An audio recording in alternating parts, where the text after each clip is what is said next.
Hello दोस्तों, राज education में आप लोगों का स्वागत है। ठीक है, आज बताने वाले हैं कि हाइड्रोलिक चैप्टर सेकेंड। ठीक है, जो ये सेकेंड पार्ट है। ठीक है, ये सेकेंड पार्ट है प्रॉपर्टीज ऑफ फ्लूइड का। ठीक है, तो प्रॉपर्टीज ऑफ फ्लूइड यानी तरलों का गुण क्या है। ठीक है, इसका जो फर्स्ट वीडियो था, ठीक है, ये अपलोड हो चुका है। ठीक है, इसके डिस्क्रिप्शन में आपको वह भी मिल जाएगा।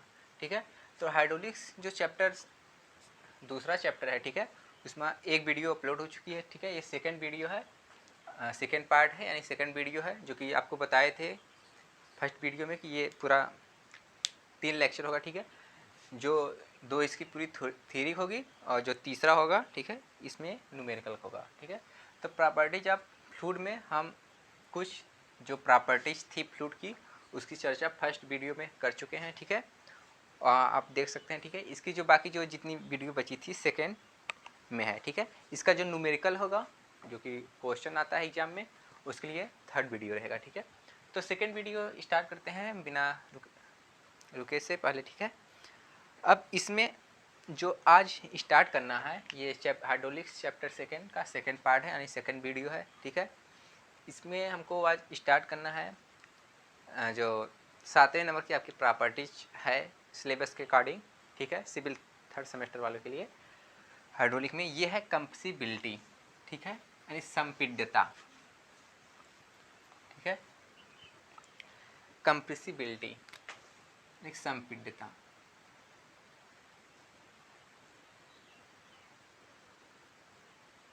ठीक है, इंग्लिश क्या बोलेंगे, कंप्रेसिबिलिटी।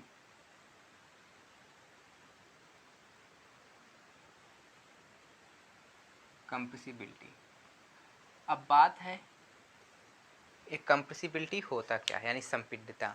ठीक है, तो आपको पूरा डिटेल पता ही होगा। ठीक है, सारे वीडियो में कि जो भी यहाँ पे टॉपिक है उसकी यहाँ थ्योरी समझाई जाती है। जो अगर फार्मूला है तो उसका प्रूफ कैसे हुआ वो फार्मूला। ठीक है, बेसिक जानकारी। बाकी आपको नोट्स बनाना है, आप एग्जाम के लिए याद करना चाहते हैं तो नोट्स बनाना चाहते तो उसके लिए नोट्स बनाना ही पड़ेगा। तो आप, ठीक है, कॉन्टेक्ट नंबर दिए ही हैं सारे वीडियो में, उसमें से आप कॉन्टेक्ट करके आप व्हाट्सअप या टेलीग्राम ज्वाइन करके राज एजुकेशन के नाम से आप देख सकते हैं। ठीक है, पूरा नोट्स प्राप्त कर सकते हैं। ठीक है, तो अब स्टार्ट करते हैं कंप्रेसिबिलिटी। ठीक है, यानी कि अब कंप्रेसिबिलिटी है क्या, संपीड्यता। ठीक है, किसकी बात चल रही है यहाँ पे, तरल की। तो हम इसका डेफिनेशन कैसे देंगे कि तरल का यानी फ्लूइड का, तरल का वह गुण जिसके कारण बाहरी दाब यानी एक्सटर्नल प्रेशर लगाने पे उसके आयतन में परिवर्तन होता है। ठीक है, तो कंप्रेसिबिलिटी है क्या, तरल का वह गुण जिसके कारण तरल पर बाहरी दाब लगाने से उसके आयतन में परिवर्तन होता है। ठीक है, यानी कि तरल का वह गुण जिसके कारण बाहरी दाब लगाने पर उसके आयतन में परिवर्तन होता है। ठीक है, तरल के इस गुण को, इस प्रॉपर्टीज को हम लोग संपीड्यता बोलते हैं। ठीक है, इसका तो क्या है, संपीड्यता में है क्या कि अगर हम कोई एक्सटर्नल प्रेशर किसी फ्लूइड पर लगाते हैं तो उसके आयतन में परिवर्तन होगा। ठीक है, ये है उसकी कंप्रेसिबिलिटी। अब नेक्स्ट क्या है कंप्रेसिबिलिटी। अब हमको एक पता होगा कि हुक्स लॉ से एक आती है स्ट्रेस स्ट्रेन डायग्राम, जिससे हमारी आती है मॉडुलस ऑफ इलास्टिसिटी। तो जो कंप्रेसिबिलिटी होती है ये मॉडुलस ऑफ इलास्टिसिटी यानी बल्क मॉडुलस भी बोलते हैं, उसकी ये क्या होती है, विलोमानुपाती होती है यानी इन्वर्सली प्रोपोर्शनल। ठीक है, तो संपीड्यता है क्या, कंप्रेसिबिलिटी, तरल का वह गुण जिसके कारण तरल पर बाहरी दाब लगाने से उसके आयतन में परिवर्तन होता है। तरल के इस प्रॉपर्टीज को हम कहते हैं कंप्रेसिबिलिटी। जो कंप्रेसिबिलिटी होती है यह तरल की मॉडुलस ऑफ इलास्टिसिटी, ठीक है, यानी आयतन प्रस्तावता गुणांक।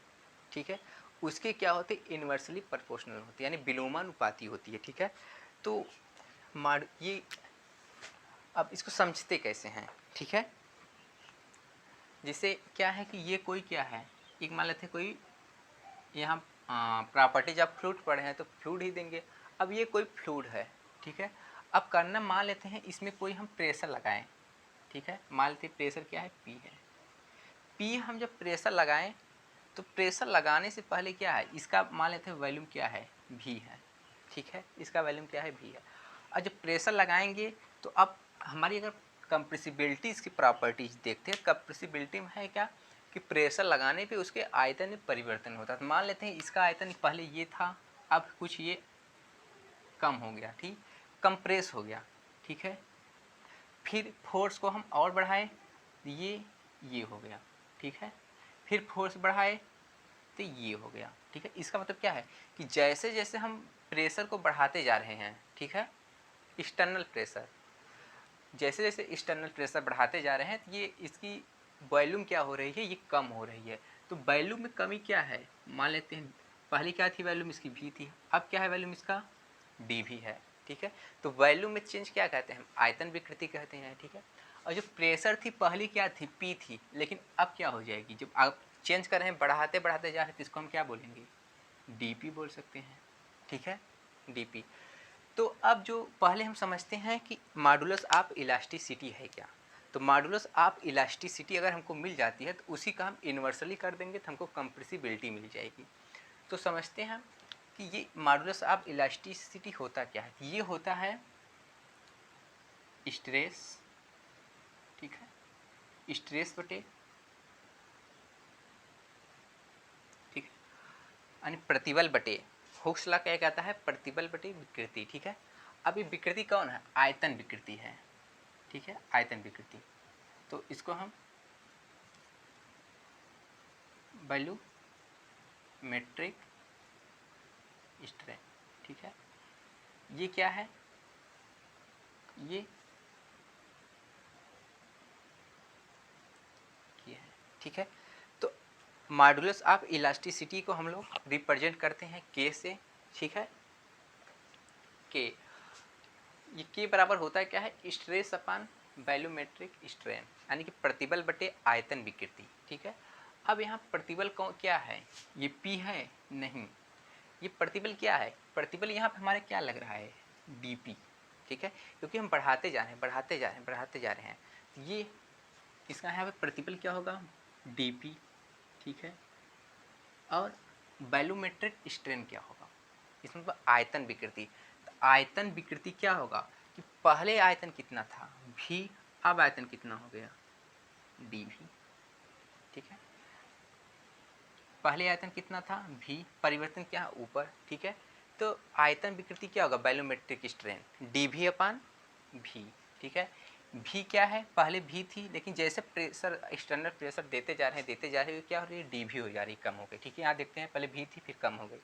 तो वॉल्यूमेट्रिक स्ट्रेन क्या है, स्ट्रेन वॉल्यूमेट्रिक स्ट्रेन क्या होगा कि स्ट्रेन यानी उसके आयतन में परिवर्तन बटे टोटल आयतन, आयतन में परिवर्तन बटे टोटल आयतन, ये हो गया वॉल्यूमेट्रिक स्ट्रेन। अब इसी को हमको यहाँ रख देना है, क्योंकि यहाँ वॉल्यूमेट्रिक स्ट्रेन है, तो वॉल्यूमेट्रिक स्ट्रेन रखेंगे क्या होगा, dV अपान V होगा, ठीक है। अब यहाँ हम माइनस लगाते हैं, ठीक है, ये तो K था, ठीक है। अब ये माइनस क्या रिप्रेजेंट करता है, इसको समझते हैं, ठीक है, जो कि बहुत से लोग को समझ नहीं आता कि हम माइनस क्यों लगता है। ये है मॉडुलस ऑफ इलास्टिसिटी, ठीक है। इसको हम क्या बोलेंगे, K को मॉडुलस ऑफ इलास्टिसिटी, ठीक है, मॉडुलस ऑफ इलास्टिसिटी, ठीक है, यानी कि आयतन प्रस्थास्थता गुणांक, ठीक है। तो K क्या है, आयतन प्रस्थास्थता गुणांक है। K बराबर होता है क्या है, माइनस dP अपान dV, इसके अपान V, ठीक है। तो यह माइनस ये रिप्रेजेंट करता है कि अगर हम एक्सटर्नल प्रेशर बढ़ाते जा रहे हैं, बढ़ाते जा रहे हैं, तो तरल के हम देखते हैं उसके वॉल्यूम में क्या हो रहा है, उसके वॉल्यूम में कंप्रेस हो रहा है, यानी उसके वॉल्यूम में कमी हो रही थी। जब किसी चीज़ में कमी होती है तो उसको हम माइनस से दर्शाते हैं, ठीक है, और इसका कोई और बेसिक नहीं है, ठीक है। तो उसके आयतन में कमी होता है, इसलिए हम माइनस दिखाते हैं। अब हो गया, मेरे पास आ गया मॉडुलस ऑफ इलास्टिसिटी K की वैल्यू, ठीक है, K की वैल्यू आ गया। अब समझते हैं कि कंप्रेसिबिलिटी कैसे आएगी, ठीक है, बाकी चीज़ आप समझ गए होंगे, ठीक है। तो कंप्रेसिबिलिटी था क्या कि किसी तरल का वह गुण जिसके कारण एक्सटर्नल प्रेशर लगाने पे उसके आयतन में क्या होता है, परिवर्तन होता है, ठीक है। तो आयतन में परिवर्तन ये V से dV हुआ। अब परिवर्तन किसके कारण हुआ, तो dP के कारण हुआ, ठीक है। अब कंप्रेसिबिलिटी है क्या, तो पहले ही बताए कंप्रेसिबिलिटी क्या है, यह मॉडुलस ऑफ इलास्टिसिटी के इनवर्सली प्रोपोर्शनल होती है। तो कंप्रेसिबिलिटी को हम लोग रिप्रेजेंट करते हैं बीटा से अगर मान लेते हैं, ठीक है। तो ये बीटा क्या होगा, बीटा बराबर 1/k, ठीक है, 1/k होगा। तो अब k की वैल्यू हमको पता है, तो ये क्या होगा 1 होगा dp/dv ये होगा, ठीक है। ये बीटा की वैल्यू, ठीक है। अगर आप लिखना चाहते हैं तो इसको इस प्रकार भी लिख सकते हैं, ठीक है, 1/v, ठीक है, 1/v। अब उसके बाद क्या लिखेंगे, dv/dp,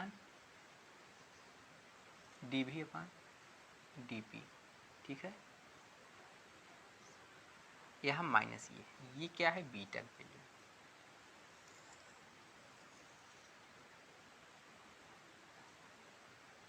तो कंप्रेसिबिलिटी फार्मूला यही होता है -1/v dv/dp, ठीक है। आया कैसे, ये मॉडुलस ऑफ इलास्टिसिटी का इन्वर्सली प्रोपोर्शनल होता है, ठीक है। इसका इन्वर्सली कर दिए तो ये बना, ठीक है। आप इसको इस प्रकार से भी लिख सकते हैं, इसको आगे कि पहले के को हम इस प्रकार भी लिख सकते हैं, ठीक है।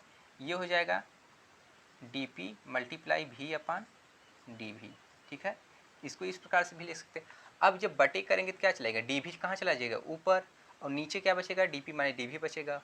तो यही जब ऐसे इसको लिखेंगे तो इसको इस प्रकार भी लिख सकते हैं, 1/क्या लिखेंगे, ठीक है, v इंटू dp/dv। तो अब ये dv कहाँ चला जाएगा, ऊपर चला जाएगा, तो v dv ऊपर होगा 1/, और v इंटू डी नीचे होगा, तो -dv/v इंटू डी, वही हमको मिला, ठीक है। तो आप जो है जैसे भी इसको समझ सकते हैं। तो ये था कंप्रेसिबिलिटी का फार्मूला, ठीक है। ये होगा कंप्रेसिबिलिटी, ठीक है। तो कंप्रेसिबिलिटी आपको जरूर समझ में आया होगा, ठीक है। इसका एक डायग्राम होता है, ठीक है। आप लिखना चाहते हैं तो आप इसको नोट्स भी कर सकते हैं, ठीक है। अगर आप नोट्स से लिखना चाहते हैं तो आप नोट्स भी ले सकते हैं, ठीक है।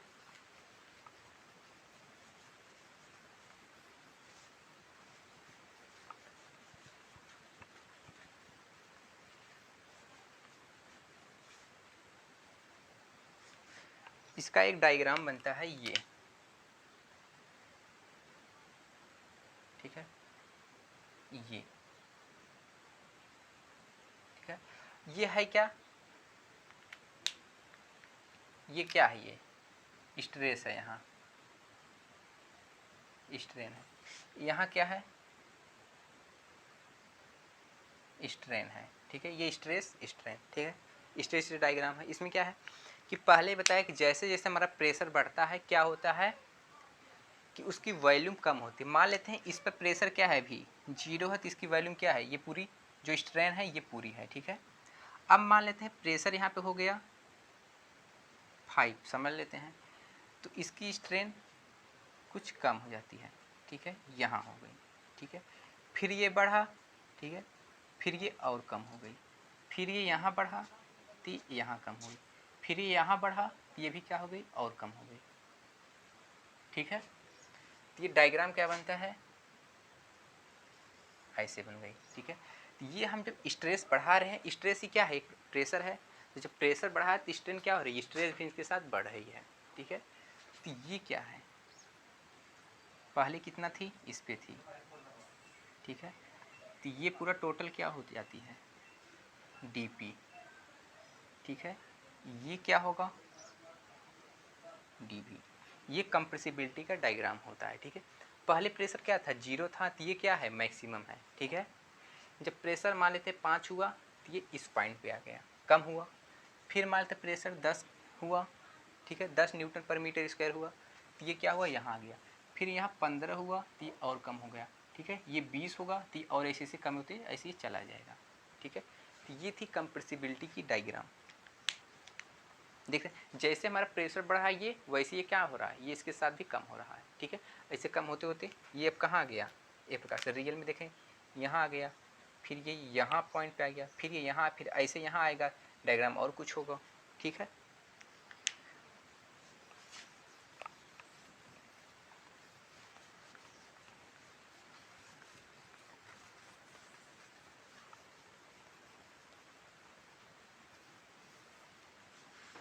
अब नेक्स्ट है श्यानता, विस्कोसिटी, ठीक है।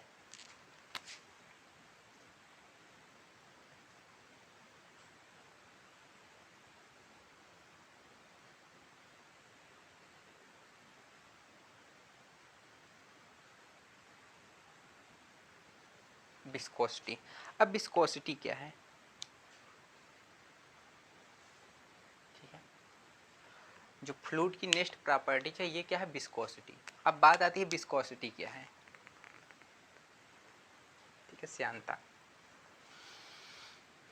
श्यानता को समझते हैं, ये है कि तरल का वह गुण, यह फ्लूइड का वह प्रॉपर्टीज है जिसके फ्लूइड के एक लेयर यानी एक परत का दूसरे परत पर फिसलने का विरोध करता है, ठीक है। जिसे मान लेते हैं ये कोई क्या है, लेयर है, ठीक है। अगर इस पे हम कोई और लेयर ऐसे जा रहे हैं, अगर फिसलाना चाह रहे हैं, तो ये इसके अपोजिट डायरेक्शन काम करेगा, ठीक है। यानी ये क्या करेगा, प्रतिरोध करेगा। तो एक लेयर पे तरल का वह गुण जिसके कारण उसकी एक लेयर द्वारा दूसरे लेयर पर, ठीक है, एक लेयर पर का दूसरे लेयर पर दूसरे परत पर फिसलने का विरोध होता है, ठीक है। तो विस्कोसिटी यानी श्यानता तरल का वह गुण है जिसके कारण, ठीक है, जिसके कारण एक परत का दूसरे परत पर फिसलने का विरोध होता है, ठीक है। यही है श्यानता। श्यानता है क्या, कि तरल का वह गुण है जिसके कारण उसके एक परत का दूसरे परत पर फिसलने का विरोध होता है, यही क्या है, श्यानता। श्यानता को हम समझते कैसे हैं, ठीक है। अब श्यानता को हम जब से एक डायग्राम बनाएंगे तभी हम श्यानता समझ सकते हैं, ठीक है।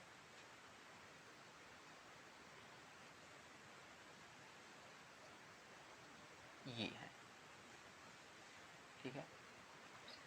अब मान लेते हैं कि पहली क्या है,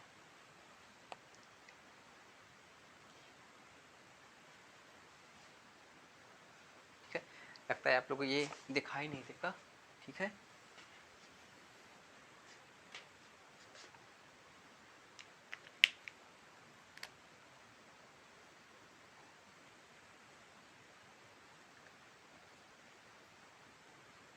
ठीक है, अब ये हो गया, ठीक है। ये क्या है, एक समतल सतह है, ठीक है।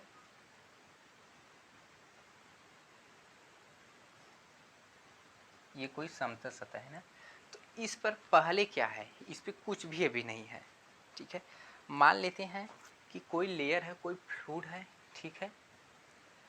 ये समतल सतह से कुछ दूरी पे, ठीक है। मान लेते हैं कितने दूरी पे हो, वाई दूरी पे, ठीक है। ये क्या है,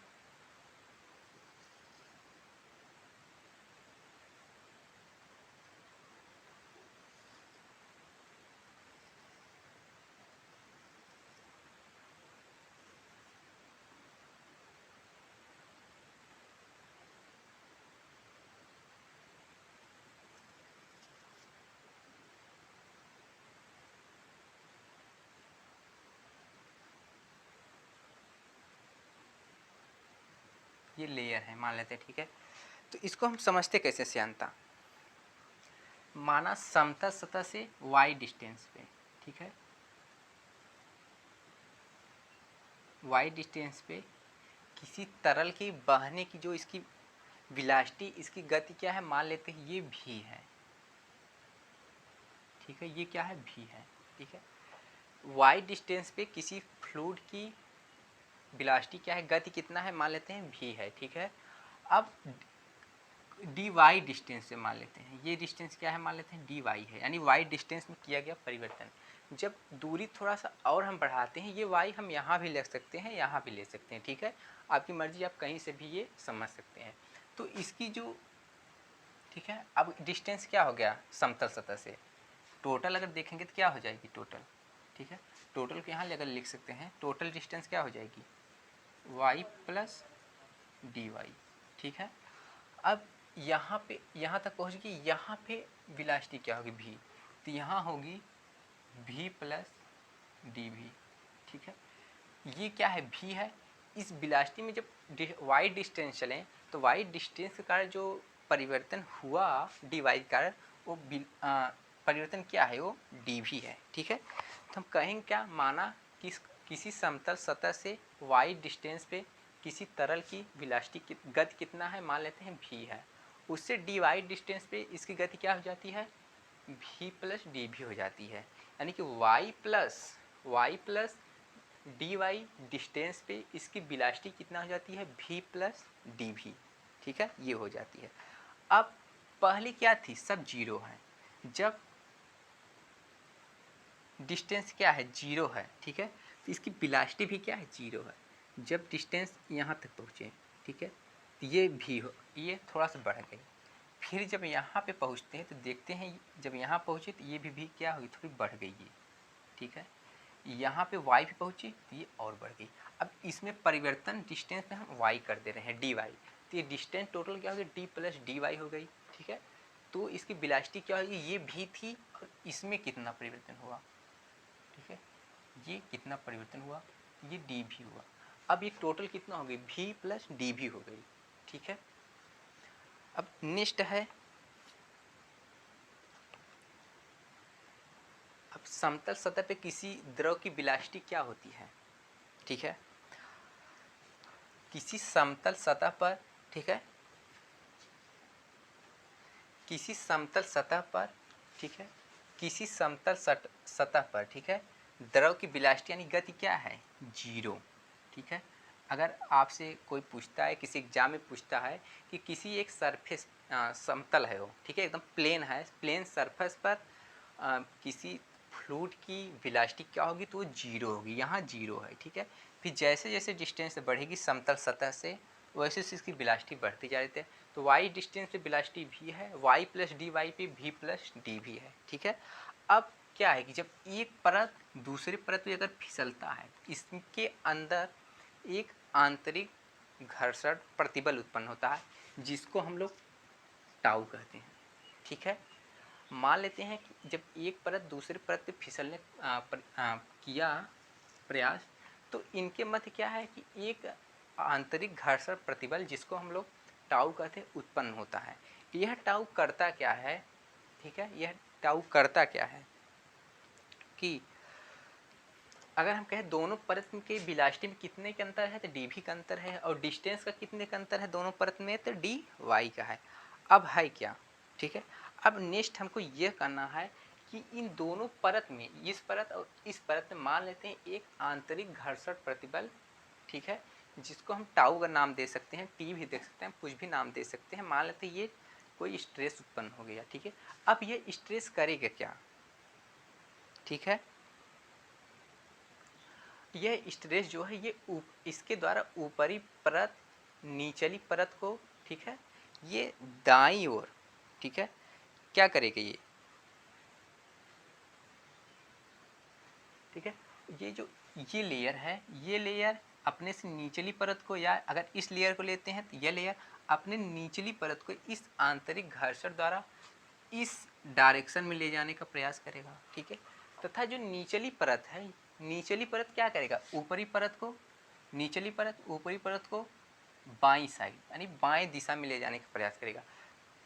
ठीक, तो आंतरिक घर्षण बल उत्पन्न कब होगा, सीधी सी बात है, जब एक परत राइट जाएगा दूसरा परत लेफ्ट आएगा, तभी क्या होगा दोनों में, ठीक है, तब क्या होगा, उसमें फ्रिक्शन होगा जिसके कारण उसमें टाउ उत्पन्न होता है यानी आंतरिक घर्षण प्रतिबल। तो यहाँ तक है। ठीक है, अब ये है क्या, इस टाइम जो इसमें फोर्स उत्पन्न हो रहा है, ठीक है, कर्तन, इसमें कौन सा फोर्स उत्पन्न, स्ट्रेस उत्पन्न हो रहा है, शियर स्ट्रेस। ठीक है, इसको हम शियर स्ट्रेस, इसको हम टी भी नाम देते हैं। अब यह जो उत्पन्न हुआ, ठीक है,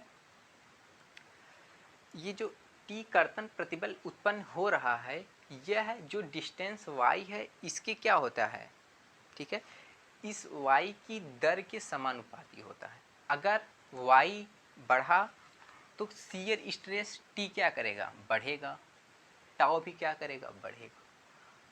इसका मतलब क्या है, अगर डिस्टेंस हम बढ़ाते हैं तो वेलोसिटी भी क्या होती है, बढ़ती है, और जो ये शियर स्ट्रेस उत्पन्न है ये भी क्या है कि इसके बढ़ने की दर, ठीक है, इसके सापेक्ष गति के परिवर्तन की दर के वाई डिस्टेंस पे इसके सापेक्ष गति जो भी है इसके परिवर्तन के दर के समानुपाती होता है, ठीक है, जिसे हम क्या कहते हैं, टाउ कहते हैं। अब टाउ इसका तो क्या कह सकते हैं, टाउ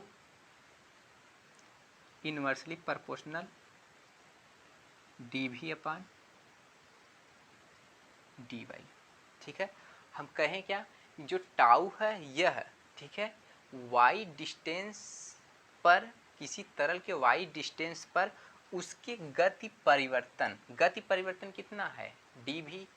तो वाई डिस्टेंस में परिवर्तन क्या है, डी वाई, और वाई डिस्टेंस पर उसके गति में परिवर्तन कितना है, डी भी। तो यही कह रहा है कि जो टाउ उत्पन्न हो रहा है, जो टाउ हमको मिला, शियर स्ट्रेस जो हमको मिला, यह वाई डिस्टेंस पे किसी तरल के गति परिवर्तन की दर के समानुपाती होता है। तो ये क्या है, गति परिवर्तन की दर है, और कितने डिस्टेंस पे है, तो वाई, यानी कि वाई डिस्टेंस पे गति परिवर्तन की दर कितना है, भी, डी भी है, ठीक है।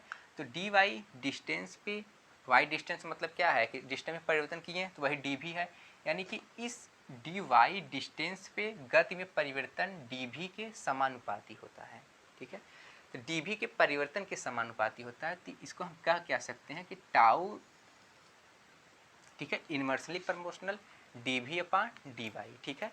अगर इस इनवर्सली प्रोपोर्शनल को हटाते हैं तो ये क्या आएगा, टाउ बराबर म्यू डी भी अपान डी वाई, ये आएगा, ठीक है। तो टाउ बराबर क्या होता है, म्यू डी भी अपान डी वाई, ठीक है, ये है। अब इस म्यू को कह देंगे क्या, ठीक है, जो ये म्यू है इसी को कहते हैं श्यानता, ठीक है, श्यानता। अब जो ये इक्वेशन है, इस इक्वेशन के क्या कहेंगे, तो इक्वेशन के कहते हैं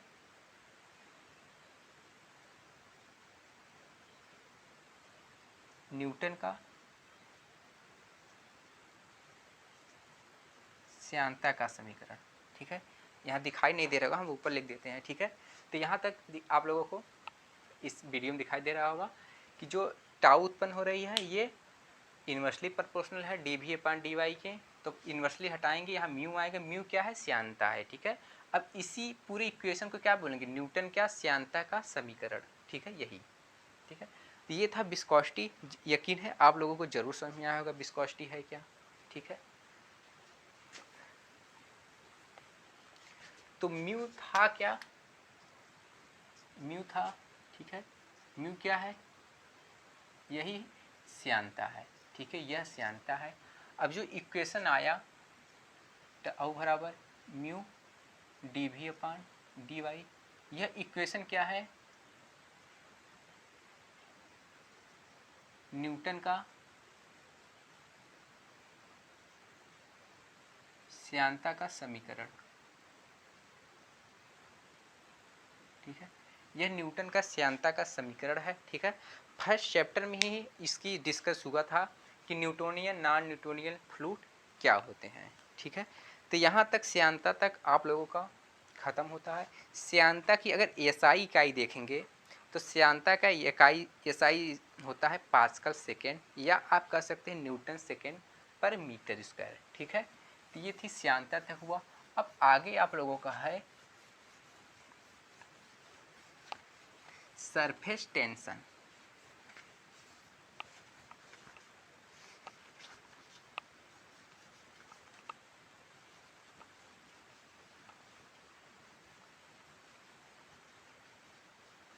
ठीक है। जो नेक्स्ट हेडिंग है आप लोगों का ये है सरफेस टेंशन, ठीक है। अब सरफेस टेंशन क्या है, सरफेस टेंशन,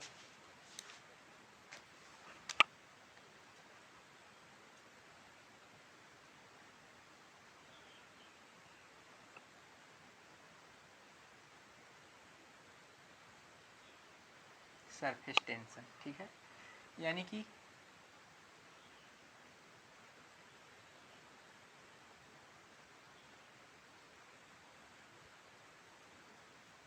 पृष्ठ तनाव, ठीक है। अब पृष्ठ तनाव को समझते कैसे हैं, ठीक है।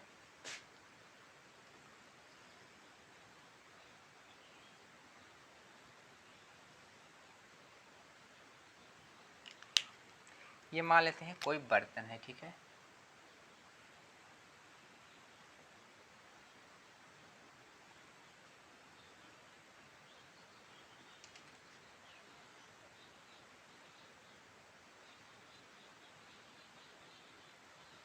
ठीक है, ठीक है। ये क्या है, वाटर है, ठीक है। ये वाटर है, ये क्या है, ये मान लेते हैं वायु है, ठीक है। एक वाटर मान लेते हैं, ये क्या मान लेते हैं, वायु यानी एयर। ये क्या है, एयर, ठीक है।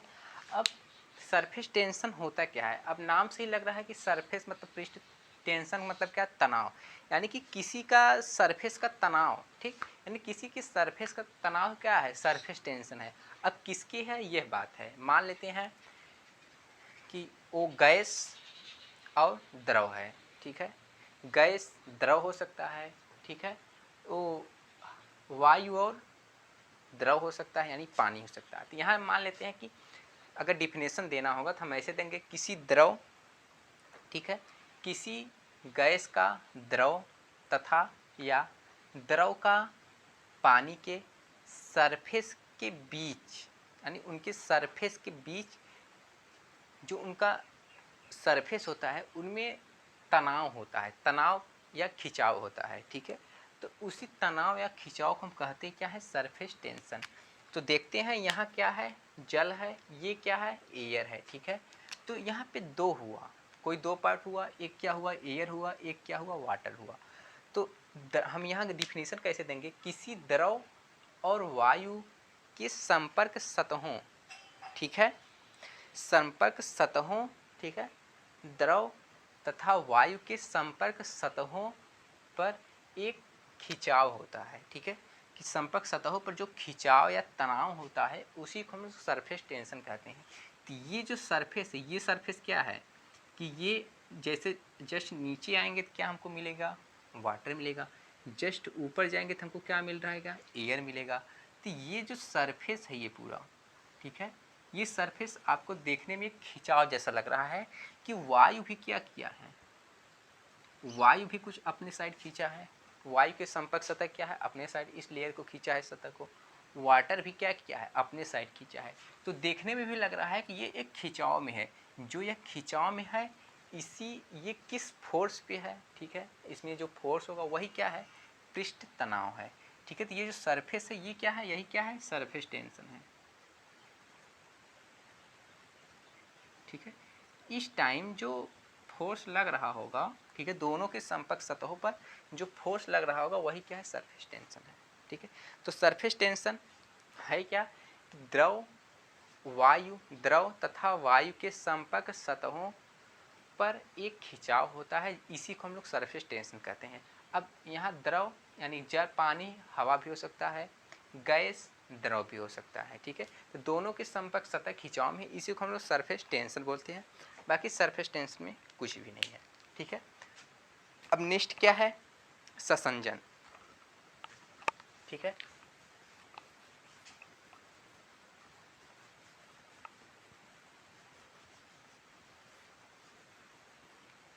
ठीक है, नेक्स्ट क्या है, ससंजन।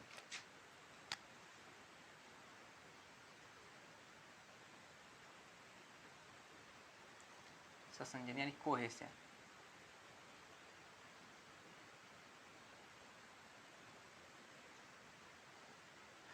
अब कोहेशन है क्या, ठीक है, कोहेशन क्या है, यानी ससंजन। अब ससंजन को समझते क्या है कि बस है क्या, यहाँ डेफिनेशन में समझना है, सुनना है, दिमाग से सुनना है, उसी को लिखना है।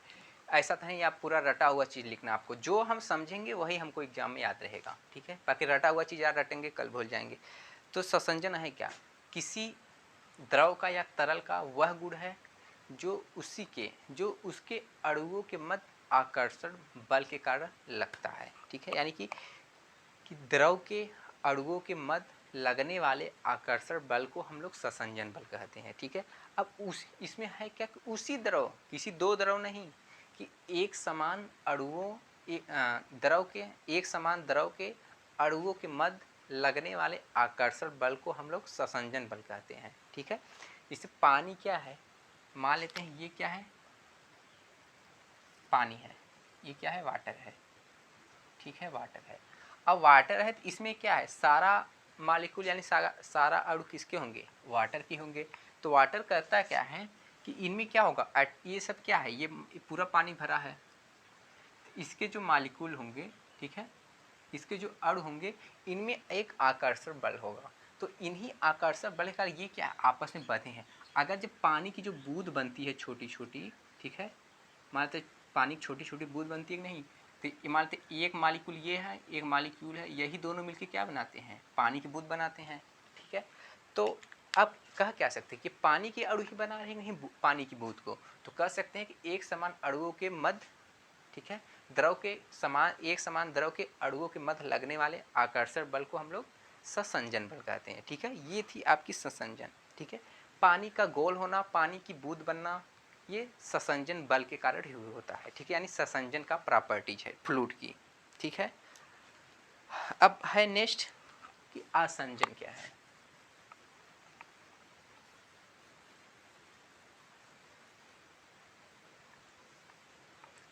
आसंजन, ठीक है,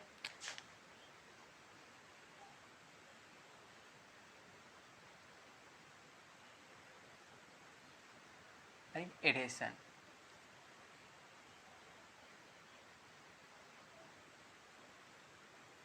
एडेशन, ठीक है, एडेशन को कहीं कहीं आप लोगों को एडेसिव भी लिखना मिल जाएगा। ठीक है, तो आसंजन क्या है कि एडेसिव। अब आसंजन क्या है, ठीक है, तो ससंजन क्या था कि एक समान द्रव के अणुओं के मध्य लगने वाले आकर्षण बल को हम लोग ससंजन कहते हैं। ठीक है, अब क्या है कि अलग अलग द्रव के अणुओं के मध्य लगने वाले, जैसे मान लेते हैं ये क्या हो गया, वाटर का अणु मालिक्यूल हो गया, ये क्या है, एयर का हो गया। ठीक है, तो इनके कारण जो अट्रैक्शन होगा, ठीक है, कि जब अब वाटर क्या है कि ये वाटर का जो मालिक्यूल होगा ये वाटर का हो गया, एयर का जो मालिक्यूल होगा एयर का हो जाएगा। अगर मान लेते हैं गैस है, एयर गैस है, ठीक है, वाटर गैस है, तो गैस का जो मालिक्यूल होगा, तो यहाँ देख रहे हैं कि अलग अलग अणु हैं। ठीक है, अलग अलग द्रव के अणु हैं, तो इसका मतलब हम कह क्या सकते हैं कि तरल का वह गुण जिसके कारण अलग अलग द्रव के अणुओं के मध्य लगने वाला आकर्षण है। ठीक है, तो अलग यानी अलग अलग द्रव के अणुओं के मध्य जो आकर्षण होता है उसी को हम लोग क्या कहते हैं, आसंजन कहते हैं। ठीक है, जैसे पारा ले लिए, पारे का, ठीक है, पानी किसी अगर हम द्रव में किसी हम पारे को डुबोते हैं, या ठीक है, या कांच की नली को डुबोते हैं, तो पानी क्या करता है, उस कांच की नली में कुछ ऊपर तक चढ़ सकता है, जो कि जिसको हम कैपिलरी पढ़ते हैं, आगे हमको यही पढ़ना। तो यही सब क्या है कि आसंजन है। ठीक है, तो जब समान अणु के मध्य जो आकर्षण लगेगा वो होगा ससंजन।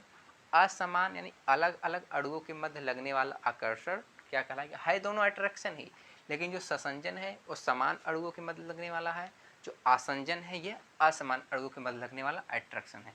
इसी को हम क्या बोलेंगे, एडेशन। ठीक है, तो यहाँ तक जो हाइड्रोलिस का टोटल प्रॉपर्टीज खत्म होती है, सिर्फ एक बची है कैपिलरिटी। ठीक है, तो नेक्स्ट यहाँ तक अब वीडियो काफ़ी लंबा हो जा रहा है, तो आपको भी देखने में प्रॉब्लम हो सकती है, हमको भी अपलोड करने में प्रॉब्लम होती है। ठीक है, तो यहाँ तक सेकेंड जो हाइड्रोलिक्स सेकेंड चैप्टर की सेकेंड लेक्चर है, यहाँ तक की इंड होती है। ठीक है, अब नेक्स्ट वीडियो में हम पढ़ेंगे कैपिलरिटी।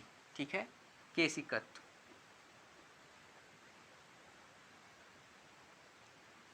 केशकत्व, कैपिलरिटी।